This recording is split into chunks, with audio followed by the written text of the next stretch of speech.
So, what do you guys want to talk about?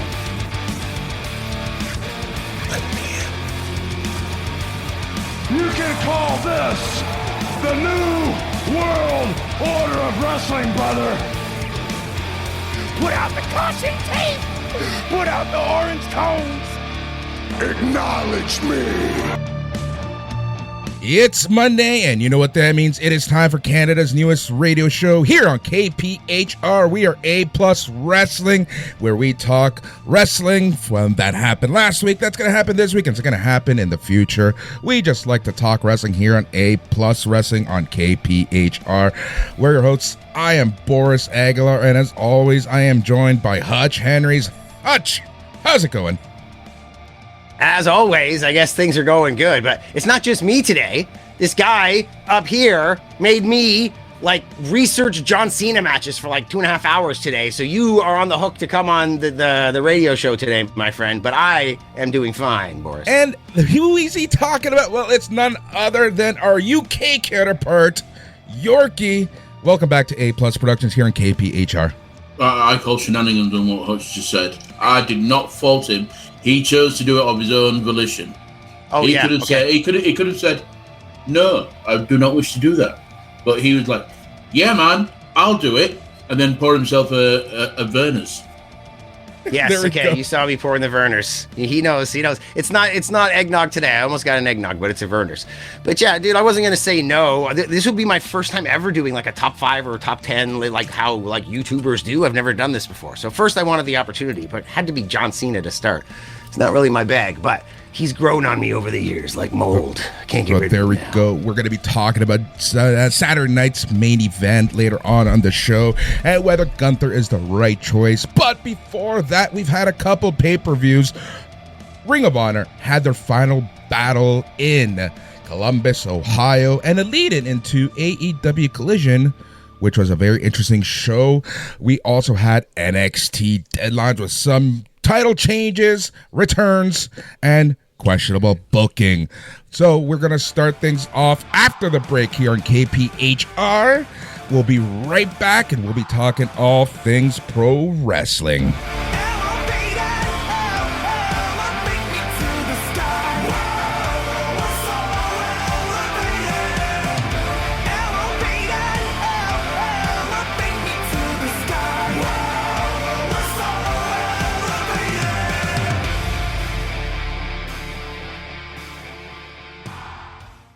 This is Joseph Vendetti from Barbarian Bar Fitness, your source for Canadian-made functional fitness equipment built for the grind. Pro wrestling doesn't take an off-season. It's 52 weeks of punishing work in and out of the ring. That's why we designed versatile, battle-tested gear to help you train harder, recover smarter, and stay ready for the spotlight. Our mission? To empower wrestlers, coaches, and athletes with equipment that elevates your performance and amplifies your impact. Visit barbarianbarfitness.com and unleash your potential.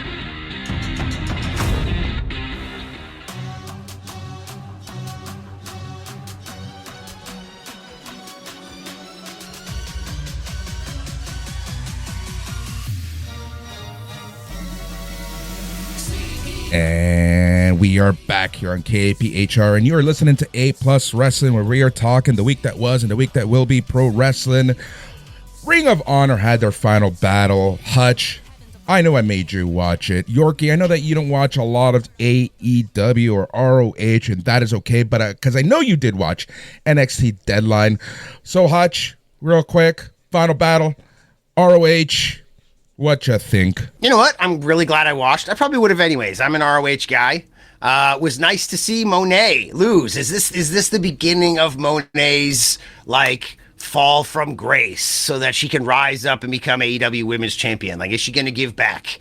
Hell of a match, too. What I mentioned earlier in the show before the break, right? It was, this ROH final battle kind of set up AEW Collision. We saw Jon Moxley cutting a promo against Takeshita, which led into their Continental Classic match yesterday. And Mercedes Moné losing. I'm liking her crash out because on Collision, she faced Layla Gray for the TBS Championship. And it was one of those, I think Layla Gray may have gotten legit injured, But Monet put her in her submission finisher. She wouldn't give up, or she wouldn't let go after the match. Christopher Daniels had to come, and Christopher Daniels got kicked in the balls for his efforts. So I think we're finally seeing a bit of a crash out, a bit of a more legit heel Mercedes Moné, and I do think, Hutch, what you said, it is the start of her world title chase. Yeah, like she's got to fall. She's got a long fall before she can get that title back, or at least go for it. I didn't watch Collision. I want to. I still haven't. But that's nice to hear that she's starting to freak out. And Layla Gray, she's been in the gym. You know, it's kind of funny that I was saying I'm not too fond of like the Martin boys because I don't think they hit the gym, and I think that they're just like flash in the pan. And whereas Layla Gray, bro, she looks like she's been hitting the gym. She looks amazing. If you go back like 18 months ago, she didn't look like that. She looked like just like a gal who's starting to wrestle. Now she looks like she's in the gym all the time, working hard. And it was, what I would assume is probably a good match. But it's nice to hear that that Monet freaked out and pulled a bit of like Bob Backlund styles, like, I love me some Bob Backlund. All right, let's go. Monet Backlund. It's not fall of 93 Bob Backlund, or I guess 94, may have been the best Bob Backlund ever. And then he loses the title in 3 seconds. to Mr. Mercedes or whatever. There we go. Mr. Mercedes is actually Frank. Frank is Mr. Mercedes. Yeah. Yes. Exactly. Who, by the way, okay, so on double duty for Frankie. Exactly. On last week's mid-show, which you can catch on A+ Wrestling or A+ Productions, going to your favorite podcast app, hit that subscribe. We were talking about the fact that they're pulling double duty. I'm shocked that the tag team title match didn't open the match. You would think on paper you want to give Beast and Sammy the most time to recuperate. Mm-hmm. So, Paul, Yorkie, what we're talking about is the fact that Beast Mortos and Sammy Guevara both worked twice on this show, which was 4 hours, so they had enough time to rest, Boris. But, yeah, they put over something that's kind of shitty, but Sammy Guevara, the first man ever, maybe in wrestling ever, to win the tag team titles 3 times in a row, like, without losing them, like, tag champs, his partner got injured, had to vacate, won the titles, partner got injured, had to vacate, won the titles. Like, first, it's happened twice, but never 3 times. Also, we can expect Mortos to get injured relatively soon then. Hopefully not before the 17th. Hopefully not before this Thursday. Yeah, next Thursday, because I got him booked on Demand Lucha. And hopefully he'll come with the ROH Tag Team Championship. That'd be nice. The main event. Main event was great. I like how they pulled like a Shawn Michaels Undertaker thing. Like once it got down to just Bandito and Hechicero, they had themselves a match within the match. And I thought maybe Hetch would go over. I thought maybe they'd do it. But Bandito's still champ and probably wrestler of the year in a lot of ways. Like, yeah. Absolutely. And a good pay-per-view overall, I guess. Yeah. Lots of good stuff here. Eddie Kingston, Josh Woods, Yeah. It was fun. It was a lot. I love Josh Woods. I've been a huge fan of him since the Sinclair days. Glad to see that he's, getting some recognition. Hopefully he can get a bigger spot on the roster, even, going up to the main roster, AEW. Yeah, we need to do something like some sort of video about what the possibilities of what they could do with ROH, because Josh Woods, he's not getting his ring time. Like, they're not touring. This could be a touring brand. Like, there's a lot of people that could really bloody use ring time. And you can't tell me that Tony Khan doesn't have enough money to, tour and stream on Honor Club or watch ROH or whatever. Like, I don't understand why he's not giving the reins of this to somebody and letting them spearhead it to some degree. He's still part of Premier Athletes. Yes. Josh Woods, I would assume so. And there's other guys. Those are 2 other guys, Davari and Nice. Like, they could use some ring time. That sounds bad. Those guys are pros, and they could almost be considered vets. They don't need ring time. There are people that need ring time, like Layla Gray, but they could really use some TV time or fucking ring. Like, these guys should be working, and they're not working. They're getting the paycheck they want. That's great and all, but come on. Exactly. And you know what? And as you know, they're not working as many indies. They're not getting, they don't want to work the indies. They don't need to work the indies. So they're really not getting the ring time that they would even 2 years ago. Yeah, like because Tony Khan pays so well, they don't need to work indies. If they want to, they charge too much. And the guys who do want to work indies, man, you'd be surprised. Like CMML, AAA, the Mexicans, they got anything planned. They squash indies all the time. WWE Evolve stuff will squash you all the time. TNA changing tapings will squash things all the time. Like, it's not that they're under contract. Sometimes they are, with TNA and things like that. But it's the fact that they have more eyes, they pay more, they're most likely going to book more often moving forward. I mean, Demand Lucha could fold tomorrow. You never know what could happen. Car accident, financial strife, whatever. We're just an indie. So the loyalty's there because we put them in the ring. Sometimes they get the matches they're never going to get anywhere else. Gringo Loco was like, thank you so much for putting me in the ring with Mascarita Dorada. Like, yeah, baby. And PCO taking on Microman. He's like, I have never seen Carl so happy in my life. Like, smiling ear to ear and barely taking any bumps. He was like, I had such a fun time. But that's just few and far between. Like, the truth is, like, we're the bitches of the industry. And, yeah, it's rough for a pimp out there. Like, not just the indie guys, but not just indie promoters, but indie workers as well. So they need ring time. But so I'm glad that Tony Khan's paying them. But I don't know if it's good or bad. If I was a wrestler, I would like it, but as a promoter, I don't. Exactly. Do you reckon it could be a time for a return of AEW Dark Elevation or something like that? Maybe, but it should be an ROH branded product. Anything to make Sorry. No, Go ahead. No, I get what you mean. Yeah. Anything to make ROH not Tony Khan's secondary brand. Like, no matter how you cut it, Bandito doesn't feel like a world champ right now. If it was disconnected from Tony Khan, if it was like, if Court Bauer bought it, or if they had amalgamated with TNA, or if anything could happen. Like, I have a couple of storylines for our videos that the possible video we might do, but it needs to get away from being under Tony Khan's control, whether it's actual or kayfabe. It needs to feel like its own entity, or else it's just AEW light. Might as well be dark. Right? And there's a report circulating around. I don't know how legit of the report this is, but, when Tony Khan was negotiating for a TV deal with Chris Jericho as champion, once he bought ROH, I did hear the CW come up, right? It came up, but apparently the story, the way that it's being told right now, is that he turned down a TV deal with the CW because he wanted to show allegiance to Warner Brothers Discovery, which that's a whole other discussion we'll have later on. Yeah, well, we saw where that went, I guess, right? Right. And then that's why NXT just swooped right in, and NXT is on Tuesday on the CW. So this is really all Sinclair's fault. If they had just allowed Tony Khan to buy a part of the company or sold it to him when he first wanted to, then he never would have made AEW after All In. And then, 18 months later, 2 years later, they're offering him ROH but Sinclair, they didn't really see the future after pandemic. They thought there might be a bounce back, but really streaming is the king. This kind of standard television broadcast TV is not the king anymore at all. And Sinclair, even though they're a huge media conglomerate, the stations that they had ROH on were not some of their bigger stations. Anyways, I just wish they had negotiated with Tony Khan harder. Imagine AEW was ROH. Imagine it had been, Jonathan Gresham coming in on those first shows and losing to Chris Jericho or somebody, and like if they'd gone on with this title. Yeah, Roosh, whoever it was at the time. At that point, yeah. All right, final battle. We'll just quickly go through some of the matches, talk about them. The first match was actually a pretty damn good match, but it also, some of these people could use more ring time. Billy Starks versus Deonna Purrazzo for the inaugural ROH Women's Pure title. We talked about this on the mid.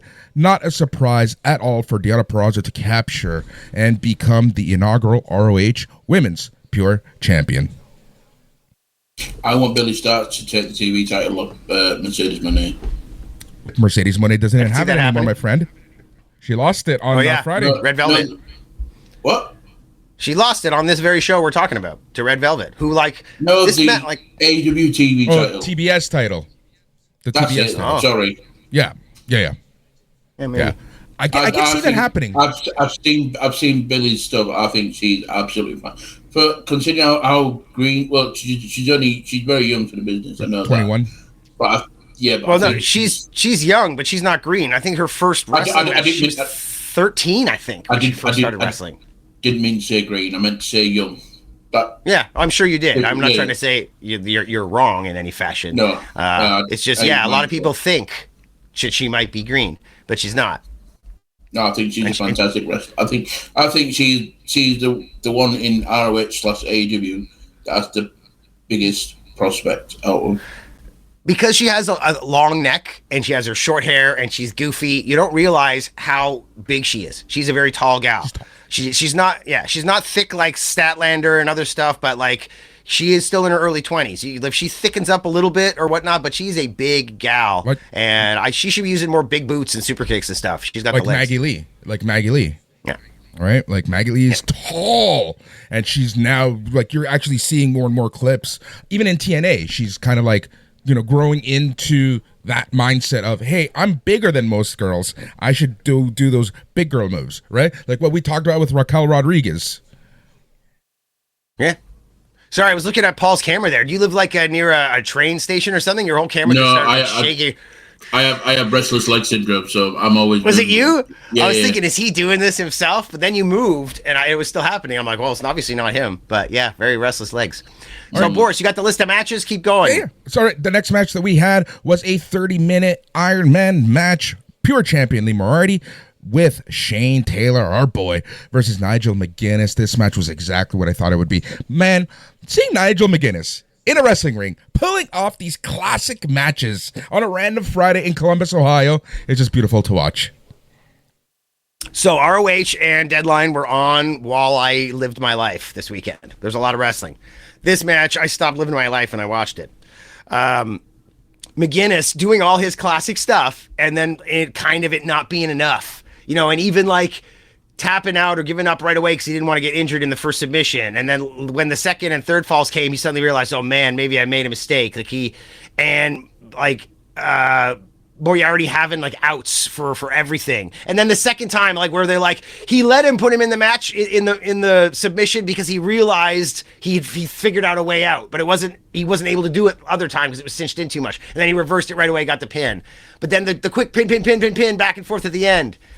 And even like Shane Taylor helping him get the final pin so that it seems that when he got the overtime pin, he still didn't really beat him. It would have been like, I don't know. But like, man, what a great match. And Nigel gave it all. Lee Moriarty wins. I don't know what else to say. You just gush about it. Lee Moriarty wins 5-4 in 31 minutes, 58 seconds. I really love this match so much. What else is there to say? Nigel McGuinness is awesome. Lee Moriarty, I am so happy that he is getting this TV time again. He was someone that I absolutely thought would have been a breakout star in ROH.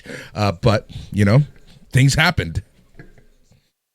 Next match for the ROH Women's TV title, Mercedes Moné versus Red Velvet. We already talked about this one a little bit. Red Velvet wins in 13 minutes and 50 seconds. This was great. And the crowd reaction. I think even the crowd was shocked that Red Velvet just flat out won this match. And I liked it. It got her over. I was not a Red Velvet fan. She seemed like one of those gals that was like, I don't know, she seemed like skinny and like she just... for so long. Yeah, like right? I didn't like her. It was and I didn't like the name. Like sometimes I feel like people come up with names and it makes me realize, oh, you're one of those kind of people, huh? And I feel like Red Velvet's the kind of name where I'm like, you're the kind of person who thinks that's a good name, huh? That's too bad. She's over with me now. It was a good match. It was a very fun match. The next match was for the vacant ROH tag team titles. Sammy Guevara and Beast Mortos versus Tommy Billington and Adam Priest.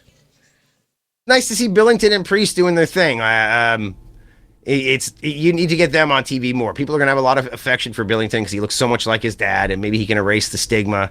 And Priest needs to get more time on TV because he's good, but he's like a Giovanni. I want to say Giovanni Ribisi. What's the guy? You know what I'm talking about from Gunther's stable. Vinci. Yeah. But yeah, he's already had a couple of names, but the last one was Giovanni, whatever. He was the Evolve champ for a while, like back in the day. I was surprised that they gave him the Evolve title. God, I can't remember his actual name now. The one before he used Giovanni, whatever. Yeah. But like, anyways, point is, Priest is a guy like that. He's like an average everyday guy. He's an Oni Lorcan. He's get him on TV so people like him. Or else he's destined for like New Japan freaking, junior division. He's like the Callum Newman type, like over there doing the thing. So he looks very bland. You got to get him on TV more often so people like him. Oh, he's on mute. You are on mute, Paula. Fabian Eichner.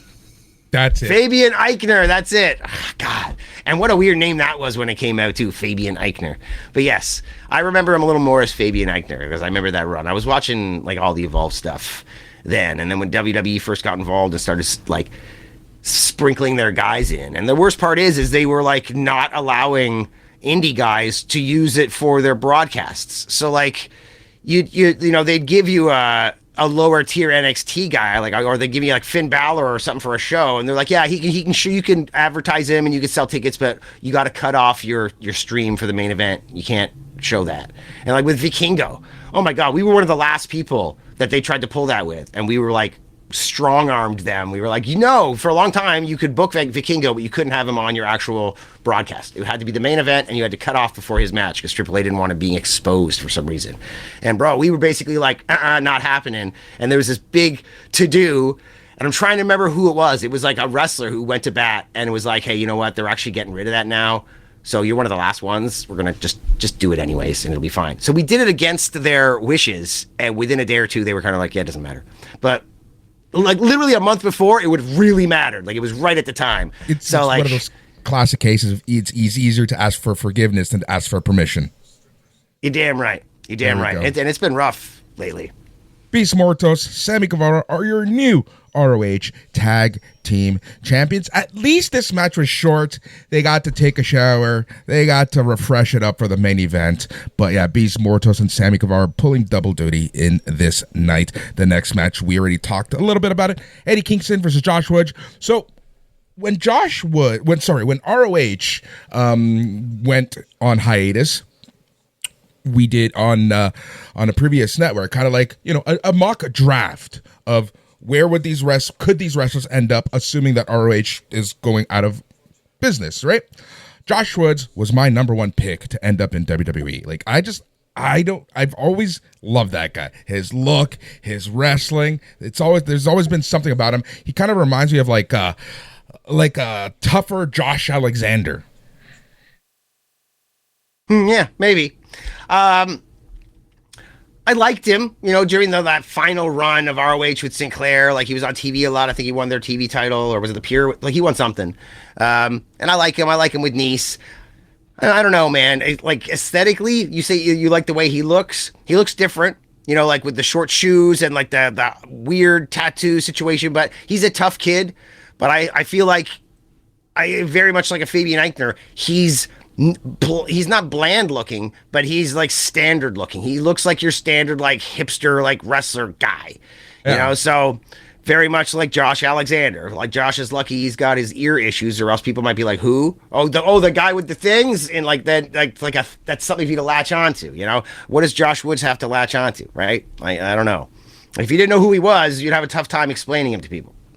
Shane Taylor Promotions, Shane Taylor, Carly Bravo, and Sean Dean versus Skyflight, Scorpio Sky, Dante Martin, and Darius Martin for the ROH six-man titles. Man, Scorpio Sky, the curious case of Scorpio Sky in AEW. Dude, I'm glad the guy's getting a paycheck. He almost quit. And he's been Scorpio Sky for most of his life. We're going all the way back to the California scene, PWG, Chikara. Like, I love this freaking guy. So the fact that he almost quit. Yeah. Yeah, I guess so. But still, I dig him. I'm glad he's still getting a paycheck. And I'm sure that these kids could probably use some direction. Scorpio Sky, he hits the gym. He eats well. He's a very respectful human being, and I think that these Martin kids could probably use a bit of direction from him. I don't know what their lifestyles are, but like they could use less video games, less weed, more gym time, and hopefully Scorpio will get him on that path. But maybe they've got him on the other path. Maybe he's like, yeah, dude, roll me a joint and let's play some freaking Call of Duty. I was gonna say, I'm getting a paycheck. Who cares? Like, I'm getting a paycheck. Let's do this. He's the veteran. Right. He's the veteran. He's like, F it. I'm just chilling at this point, boys. Get me some hand. Yeah, these once you get Kazarian, he's got his cigar company with Cody Rhodes, and he's like he's not doing indies. I know he's TNA champ now, and he hasn't been getting the hugest paychecks, but he had his run at AEW where he probably got overpaid. He's like these guys have settled into who they are as humans, and I think Scorpio Sky had in his mind thought he was going to be something else. And the fact that he started getting these AEW paychecks and was able to make a living at wrestling, especially with having to break his body and work constantly and be on the indies and do like the signings and like going to like, he's able to just be. And I think he's in a great place personally. He doesn't need another world title or anything like that. Or any titles. He just needs to do his thing. Give me my paycheck. SCU is like, that's one of the shirts that I don't wear anymore because I want it to last forever. One of my favorite shirts that I have. Yeah, great times, dude. And his like weird, like kind of goldish, beigeish, purplish TNT title was like one of the coolest TNT titles, really, man. The Lakers color. How they all changed the title when they get it. Yeah, his like color scheme was kind of cool. Ricochet versus Dalton Castle for the AEW national title. Dalton Castle looks healthy. That's like my biggest takeaway from this match. Is like I know he's had tons of back issues, tons of injuries. I'm just happy that he's able to still go, and yeah, he looks good. He looks good. Yeah, it was a fun match. I liked all the boys. Every time I see the boys, all I can think about is the twins, the two guys. The starts with a B. Anyways, yeah, it was a fun match. Ricochet doing his thing. I like that he kicked out of the bangarang. Like it was all like the crowd like wondered there for a second, and he's going to be on Collision as well. So yeah, fun little match. Yep. All right. Then it was the survival of the fittest match for the ROH world title. Bandito versus Beast Mortos versus Sammy Guevara versus Blake Christian versus Hechicero versus Commander. This was a freaking great match. Yeah, man, like having Commander in there, working alongside him, Blake Christensen, like the odd man out, like the only like non-lucha guy really and doing well. And Sammy Guevara is the Spanish god, so he's as close to lucha as you can get for the guys in there. Also a fun little match, and I like I said, the Undertaker stuff at the end, like the two of them going at it, Bandito over again. Man, a lot of wrestling this weekend. I feel like there's more to talk about. Like if I want to get into the minutia of it, like some of the moves. The assisted move with Commander where he almost screwed up, where he was going to flip, but then he didn't. And I'm like, okay, like, I don't know. There's a lot going on here in this match. I think they're going to give Commander a shot now, maybe at Bandito next to like face against face. Yeah. Although if Hechicero had gone over, I don't think it would have been the end of the world. But yeah, fun little match. I didn't hate it. I thought that was the end of the show. I completely forgot about this main event. Right. And man, forever champ. Like really, like could Persephone have like convinced you anymore? Wow. And powering out of the Koji clutch the second time that she's in the Koji. You're thinking that the second time, she's going to submit now. And then she powered out. And that was the kind of power out where like, I was like, is she going to blow a knee here? Because she looked for a second, you saw a look go across her face of like, and I thought, oh my God, is she, but then she recovered. I'm like, oh my God. But you could see that she was having trouble. Signed to she's not AEW, right? She's still CML. She's CMML. Right? Yeah, okay. It's just she's showing up more. Sometimes I don't know who has who at this point. But yeah, we were talking about the ROH Women's World Title. Athena doing what Athena does best, and literally ROH is Athena's brand at this point. Awesome. You with us there, Paul? What's up, buddy? Are you muted again? Yeah. No. Okay. It's all good. But yeah, no, this was a great show. I really did like this show a lot. I have always enjoyed ROH. Used to do the ROH reports for Slam. It's their weekly TV or internet is horrible. It's just not fun. It's long. It reminds me of Dark or Dark Elevation. And it being on a streaming service just really takes away from it. But these pay-per-views are so much fun to watch. If you get an opportunity to watch these, go out of your way to watch this because you're getting some great wrestling. And possibly my wrestler man of the year is coming from ROH, and that's their world champion, Bandito. And you can vote for your best and your worst of 2025 on A Plus Wrestling by going to our Facebook group, facebook.com, and searching for A Plus Productions. But we have those 2 shows coming at the end of the year. But yeah, overall, ROH, great show. Great show. We're gonna make if Yorkie's making me stay up late to do this John Cena thing after the pod here, so like you're gonna have to sit through this ROH stuff. You didn't watch it, obviously. Did you watch Deadline? Okay, baby. You watched Deadline. Yeah, I did. All right. Yeah, I was gonna say, for you people listening to the pod, he's nodding and like shaking his head. Podcast, but you gotta talk. Sorry, it's like 10 to 2, man. I'm running on empty. We got 30 minutes here in KPHR in Hamilton. We're going to take a quick break, and after this break, we're going to be talking about NXT Deadline, AMC, and TNA, and so much more. So leave it locked in here on KPHR Hamilton, and you're listening to A Plus Wrestling.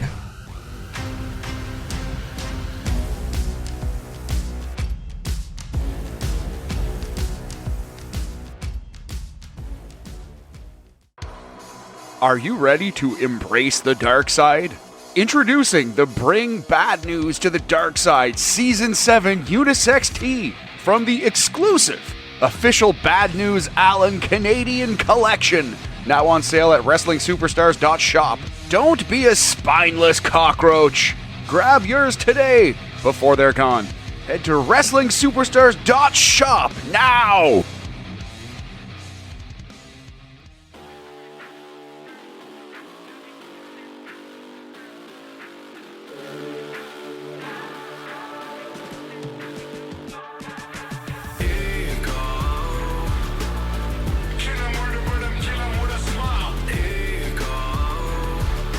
And we are back here in KPHR. Hutch, Yorkie, and Boris talking all things pro wrestling. As we mentioned this past weekend, there were a few PLEs, pay-per-views, special shows, whatever you want to call them. And one of them was from NXT. They had their yearly Deadline show with the Iron Survivor matches. I freaking love these. But there were 2 things about this show that got to me. We'll talk about them in shortly. But before that, let's go through the matches, talk about them here on KPHR. So NXT Deadline from San Antonio, Texas. We start the night with the NXT Championship match. Ricky Saints, Obafemi. Hutch, we were both wrong. Obafemi wins. Yeah, I mean, when I first saw Obafemi come back, and I was like, wow, did he get bigger? Like, he makes Starks... Boy, he sure looks like he's going to eat Starks alive. Starks beating him with just the tornado DDTs. Everybody was talking about this is weird. I don't know what's going on. But when Cody came in, and I got to admit, that was my favorite part of SmackDown, was Cody looking all angry and distracted because of Drew McIntyre just being like, yeah, whoever wins takes on me. And he looked like a real champion. Like, offering this title shot to somebody was like secondary to what he's dealing with. I liked it. But I thought it was going to be Ricky because, him and Ricky are buds. And also because I think Ricky can absorb a loss.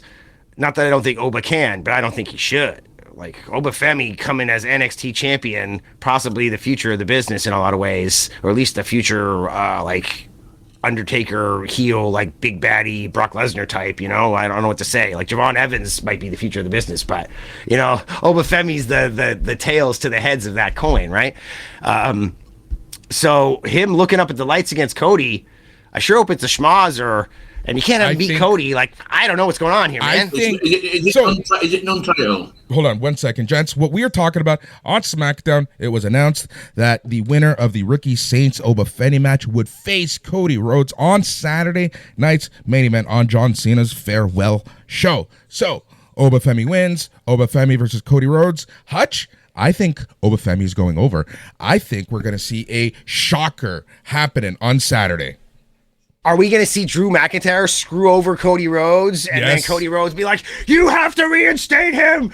God damn it. All this, okay, cool, man. Cool. I'm into it. Cause man, I don't know. I don't care who the hell you are. Obafemi pick you up and slam you down to the mat. Man, it's going to hurt. You can be looking at the lights for a while, pal. I even think that Drew McIntyre is going to get, I don't think he's going to physically get involved. I think he's just going to be in the crowd. And in the crowd. Pull a Scott Hall. Show the ticket. Yeah. Show the ticket. I guess so. Yeah, and he gets distracted, and Cody gets distracted, and then Obafemi destroys him. Maybe, I was already talking about how I love, blown up heads. Maybe he can be a guy with a Drew McIntyre head, and then when he moves it, it's Drew McIntyre. Because, not everybody can be Sting under the Sting mask, Exactly. How awesome was Sting under the Sting match in the audience? One of the greatest things ever in wrestling. It's Sting! A non-wrestling fan, they see that, and they're like, what the hell was that? And you're just like, no, you don't know how cool that was. They're like, whatever. But, so, maybe Drew McIntyre can have a blown-up, Io Sky head. And right? Drew McIntyre! So, Jens, I don't know. Well, what if it's big Drew McIntyre head and moves it and it's Sting? There we go. There we go. What is next for Ricky Saints, Hutch? What are you thinking? Is he going up to the main roster? Also, one of my pet peeves with NXT right now is why isn't anyone being called up to the main roster? I find it very, very weird, right? I thought Obafemi would be called up. I thought the return at the end of the night would be called up. I thought Ricky Saints could be called up. Ethan Page could be called up. What is going on with the call-ups and lack thereof? And I think this is actually hurting NXT right now. Maybe they're trying to Jeez, I don't know. But I can tell you one thing, man. Ricky Starks over Ricky Saints. Give me the little Starks over Saints. Dude, I have not been into this shit. This has seemed really lame. Ricky Starks is he's weirdly Zoolander-ish with this whole and it kind of worked at AEW. And he was an AEW homegrown guy to a degree, and beating Punk in the tournament, the Hart tournament, and winning the tag title with Morrissey, and just weird stuff. But in NXT, he just seems like he's going through the motions. Is this your player campaign on 2K? And I don't know. Ricky Saints, Starks over Saints, man. I ain't into it. Put the belt on Obafemi, and I don't care if I don't see Ricky Saints for a while, man. I don't give a shit. You know what? But it could just be that he's going through the motions until he gets called up, which isn't a good look for him, right? It's probably not the best optics if that's the case. But there's just something about him. I don't want to get ahead of us. I don't want to get ahead of the entire pay-per-view here, but the way that this entire pay-per-view ended, PLE ended, obviously the position you want. The person you want losing their title is Obafemi, right? If Javon Evans is going to finish his story, it's not going to be against Ricky Saints, right? So that might be a reason to put it on Obafemi. Yeah. So maybe Starks is fine. Maybe they like him. Maybe he did his job. Hey, Ricky, we need you to lose so that he can. We think it'll be better. Cody against Oba, and we want to give Javon his big bad guy to finally beat. And he's a team player. He's yeah, whatever you guys want, man. This is the way for Saints to prove he doesn't care. He did his boo-boo face. He lost. He got kind of half squashed. Now he's going to go away and he's going to build himself back up. They're all getting there is no champion goes to the pay window anymore, right? Everybody's getting their paycheck. Everybody's getting paid. It doesn't really matter if you're champ. So he's been told, hey, we're taking the belt off you and these are our reasons. He's like, you got it, guys. I'll do my part. I'll look all beat up and sad and I'll shake his hand and I'll leave. So these guys are doing their job, right? They've decided that Obafemi, they wanted on him for a reason. And I think it's both Cody and Javon Evans. It's the double whammy. He's better for that position. If that's the case, then what was the point of that ending? Because they still need a program for Javon Evans before he goes to get Obafemi. Fair enough, then. Okay. Yes. Who knows? Next match was the Women's Iron Survivor Challenge. Sol Ruka versus Lola Vice versus Kalani Jordan versus Jordan Grace versus Kendall Gray. This is how these matches work. A wrestler must get the most pinfalls in 25 minutes. 2 wrestlers start. Every 5 minutes, another enters until all 5 wrestlers are in the ring. Pin and submissions earn a point. If a wrestler gets pinned, they lose a point and then spend 90 seconds in a penalty box. Is the reason that Ricky Saints seems so lame, is it maybe because the NXT women's division is like so freaking banging that none of the men can freaking keep up? Holy moly. What I've been saying, the women's division is cooking. The women's division is keeping NXT alive. It is insane how good this division is in every aspect of this division. Yes. My criteria now, any woman that can do like the Soul Ruka flipping cutter off of a pair of stairs to me, the Soul Snatcher. Anybody that can Soul Snatch me off of a pair of steel steps, that's it, okay? I'll go forge a ring. You win, honey. All right? Yeah, everything in this match was impressive. And what was really impressive was the self-awareness and foresight for WWE to give the win to Kendall Gray. Yeah, like she's a wrestler's wrestler. She's like the young Kurt Angle. Like she's razor focused. She knows what she wants, who she wants to be, how she wants to get there. And I feel like WWE's probably like boggled by her. They're probably like, well, yeah, whatever you want, young lady. God damn, this chick's awesome. You know, like she's freaking cool as shit. And I think she's gonna go really far. And she's great in the ring. Great. Yeah, it was a fantastic match. The ending was one of those nail biters, one of those at the buzzer endings where Kendall Gray just gets the win at the very end. Very cool. And this leads me to my second issue of the night, which was that both the men and the women's Iron Survivor Challenger match went to the last few seconds, and it was almost identical endings. Oh, but the male one, the telegraphed it right from the start because of what happened last year at the deadline last year.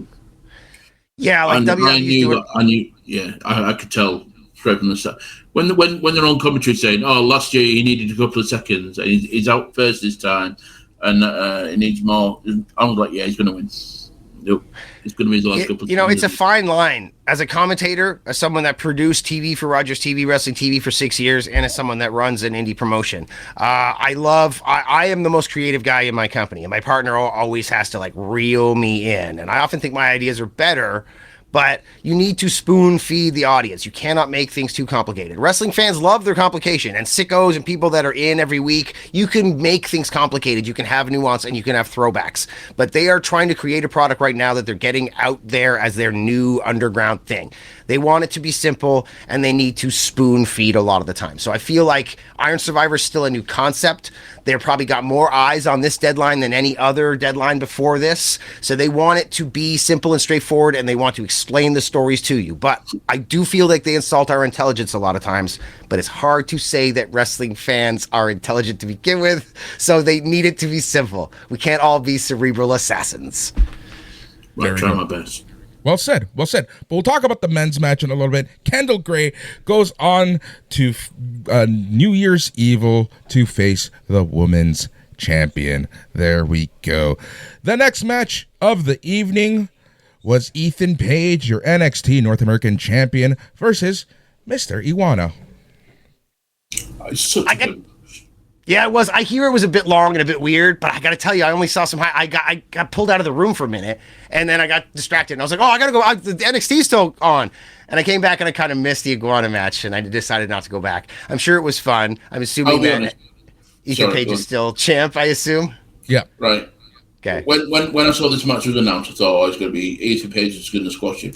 Because no matter how much we all love Mr. Iguana, it does seem a bit of the comedy character. Well, there's nothing wrong with the comedy character, but I was watching the match and I'm like, this is a fucking good match. This is a really good match. I'm so sorry then. This is a really good match, and it was better than I even expected. People forget. I love Toro. Sorry, go on. I was just going to say, people forget how good Ethan Page, how good chemistry he can have with some of these comedic wrestlers. He's so good at so much, and I think this pairing of Mr. Iguana and Ethan Page in a feud has been a lot of fun, and this is a really, really good match for them to kind of probably maybe end the feud with. I enjoyed this match a lot. Hutch? Yeah, there's a reason Ethan Page is teaming with Chelsea Green right now. These guys, Ethan's hilarious. Julian is a hilarious freaking dude. And Iguana is super fun.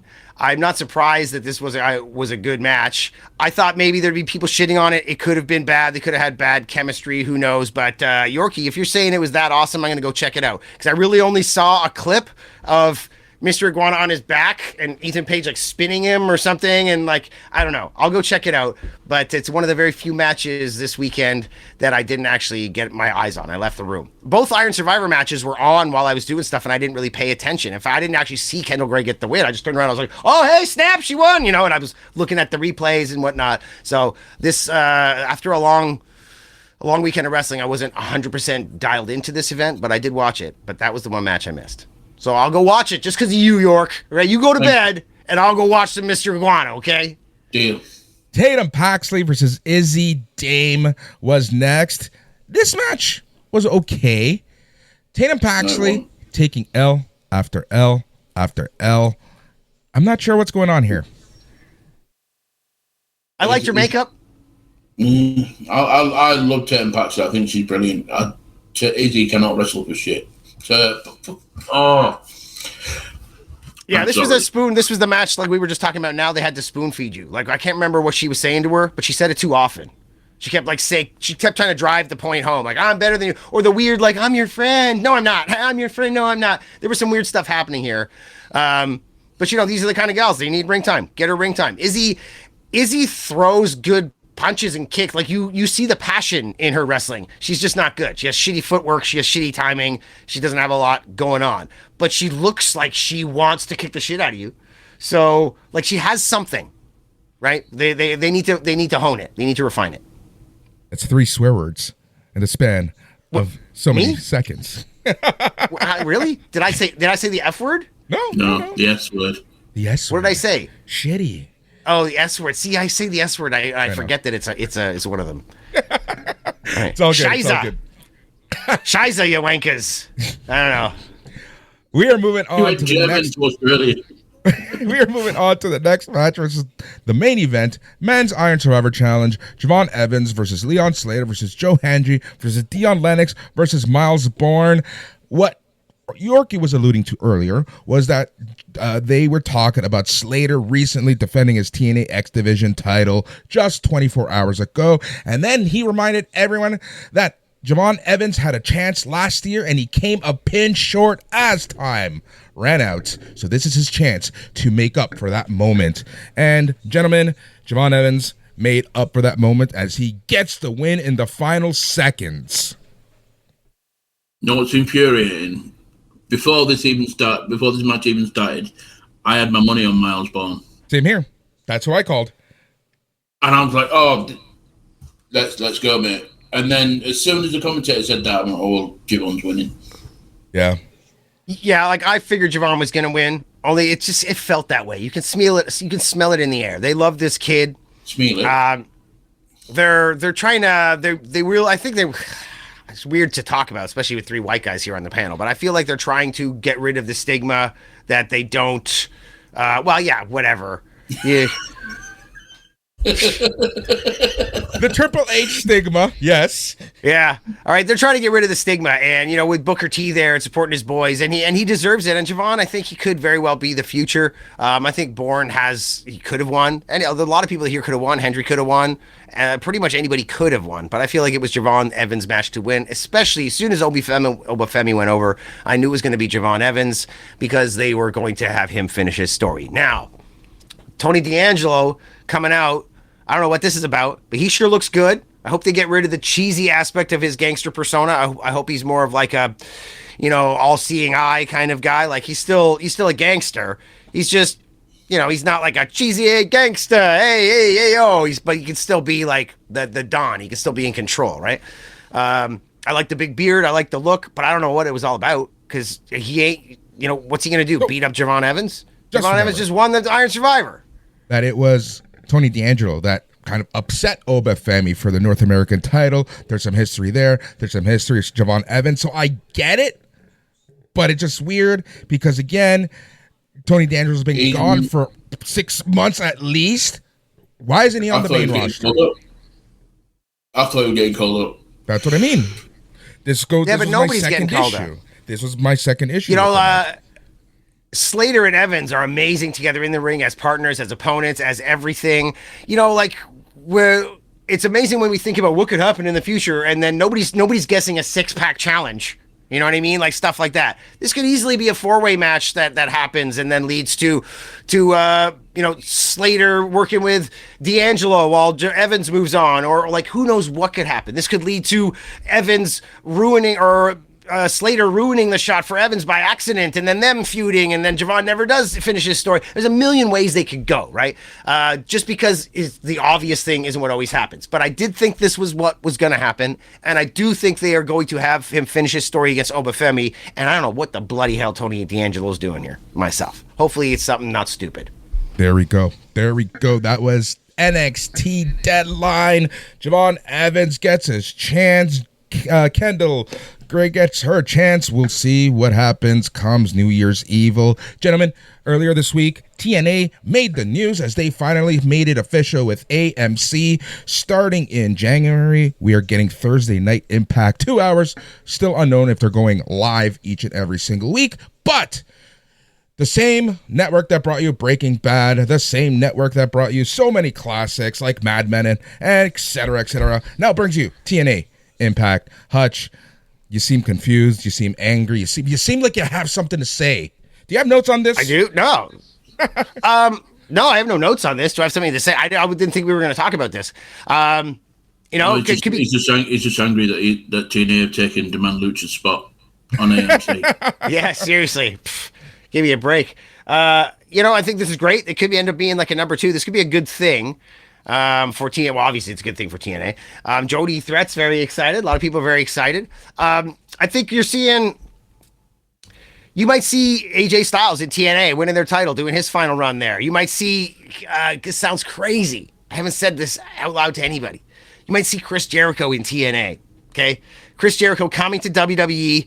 I mean, the Rumble's not going to be about Jericho. It's going to be all about Saudi Arabia and Sami Zayn and whatnot. Like, they might have him come back under contract.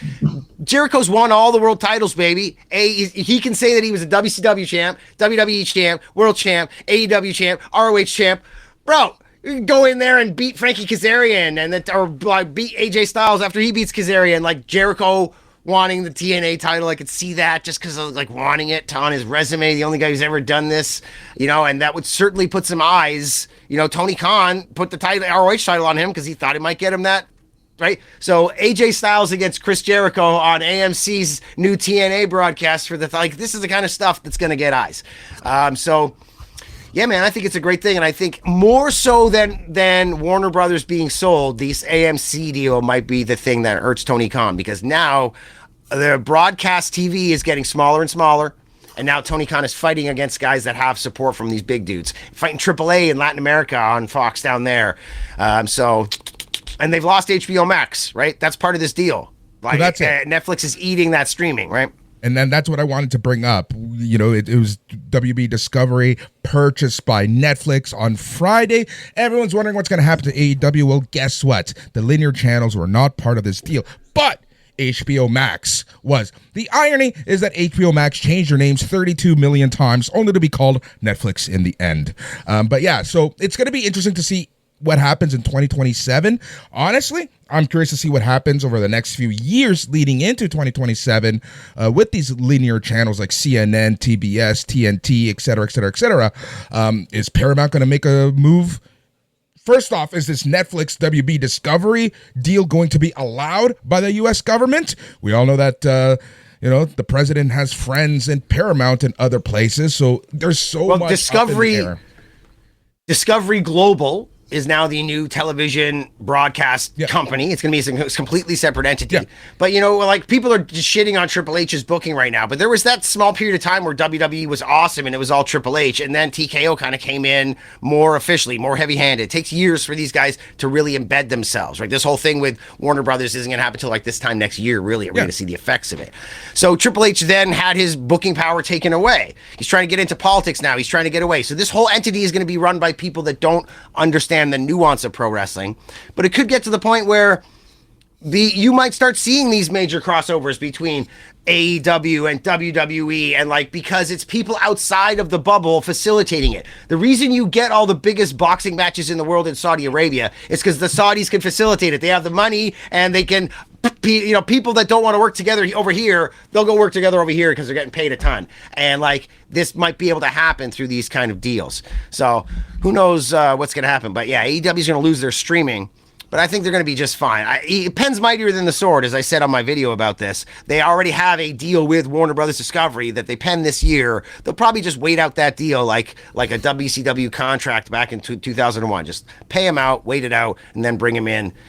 So it might be 2 or 3, 4 years from now that Tony Khan has to like figure out what he's going to do. And by that time, TNA might already have a big hold on the TV market. And now they're looking for a new TV station. And WWE's been shopping stuff around and getting their TNA, NXT. There's going to be less broadcasters for them to go to.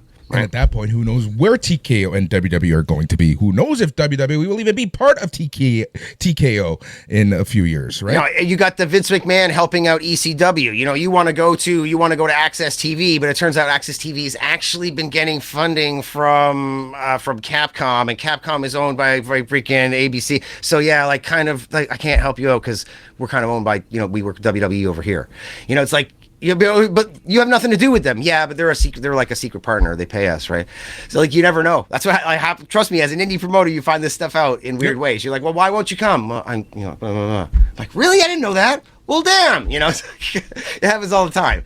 So Tony Khan could be in trouble years from now, but I think right now he's going to be fine. Either of you guys go watch my video on the purchase? I did. Nope. Bastards. We talked about it. You did? Well, just now I did, but did you go watch it? Yes. Where could we watch that? At Hutch Henry's. Henry's on YouTube. There we go. This weekend, John Cena's final match is happening on Saturday night's main event. Peacock in the USA, YouTube in Canada. Let's quickly run through the card. We have Gunther taking on John Cena in his retirement match. Gunther. Yeah? You think he's going to choke him out? Yeah. Oh, yeah. Do you think he's going to pass out, or do you think he's going to give up? He's going to pass out. He's going to be done. They're going to take him out in a stretcher, never to be seen again until Saudi Arabia pays him enough money to go to WrestleMania next year or in 2 years. To fight The Rock. I don't know. I think he's going to stay true. Sorry. Oh yeah, Yorke. I think he's going to stay true to it. He said he's going to. It's like, once I'm done. I'm not going back in a ring again. We'll see. Probably. Never say never in professional wrestling. Just remember that. CM Punk is in WWE again. Let's always remember that. Yeah, Bret Hart went back to WWE. We also have Bayley versus Sol Ruca on the card. What? Yeah, that Cena's making, like, Cena suggested they do all TNA, they do all NXT people, right? Give them all a showcase, right? So I don't know what's going on with that match. Do I care? Whatever. Hopefully, I don't know. I guess Bayley can absorb it, but I don't want to see Salt lose. I don't want them to. I feel like they know that Saul is like she's hot to trot. People love her. She's gonna sell stuff, but I don't want them to overdo it, man. I don't want her to get hurt, and I don't want her to get burned out. Yep. We also have Cody Rhodes versus Oba Femi. I was smashing that. Yep. Yeah, we already talked about that. It's like nobody can afford to lose this match, so we'll see what happens. Yep. That is the announced matches for Saturday night's main event. I'm sure that there will be more matches announced over the week. Gentlemen, WWE Raw is starting in just a few moments, in about 4 minutes. Let's quickly run through the card. AJ Styles and Dragon Lee versus the War Raiders for the WWE World Tag Team titles. I swear, if AJ and Dragon Lee can do to Ivar what they did to Kofi Kingston, I will bow down and say greatest tag team of all time. Yeah, I feel like you're right, man. I don't think Handsome Johnny can pull that off, but I worry about Rowe. He's not in the best shape these days, so hopefully they'll just get him out there, have a nice little match. Watch Handsome Johnny do most of the work in this. Rowe will come in and do his whole do a couple of his moves, pretend like his clothesline still hurts, and they'll sell it, even though he's got no power anymore. But I'm glad he's getting a paycheck. I don't think that's a guy that's going to get renewed. But they might renew Handsome Johnny because they like him so much. You watch. Ro's going to be going home taking care of the baby with Valhalla, and Handsome Johnny's going to be a trainer in NXT. You just watch. That's what I'm thinking. Rey Mysterio versus Finn Balor is happening in just a few moments. Yeah, man. I'm looking forward to that. We'll see what happens. I think Rey over, but Judgment Day shenanigans. Who cares? Who knows? Yep. And then we have Gunther making an appearance to promote his match with John Cena on Saturday. That's all that's been announced so far as of time of recording here. Awesome. How much time do we got left in the show here, Boris? Are we done? We got about a minute left. Awesome. Well, in that minute, I will let you know that it is not enough time for me to talk about the awful plight of poor LA Knight. So perhaps we'll do a video about this and release it in the next day or two, because poor bloody LA Knight, where would said video be? Where can we find your work? And talk to us about the next Demand Lucha nights. At Hutch Henry's, Demand Lucha Ottawa on the 16th, Wednesday, 17th here in Toronto. We got Beast Mortos coming out.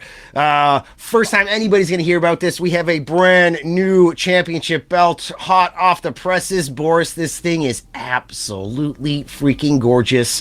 It might be, as of this moment, the nicest belt on the indies. I think we've outdone Defy. I think we've outdone a lot of people. Our last few belts, in my opinion, have been kind of lame. This belt is off the hook, and we are going to put it around the waist of somebody. A+ Wrestling and A+Productions.com is the place where you want to go. You want to go to A+Productions.com. If you want all of the podcasts, go to your favorite podcasting app and search for A+ Wrestling. We want you to be part of the conversation, Facebook.com, and search for A+ Productions. Gentlemen, it has been a pleasure. Yorkie, welcome back to KPHR here in Hamilton, Ontario, Canada. He's Hutch. He's Yorkie. On behalf of the entire A+ crew, thank you so much for listening. Enjoy Raw, but most importantly, stay tranquilo.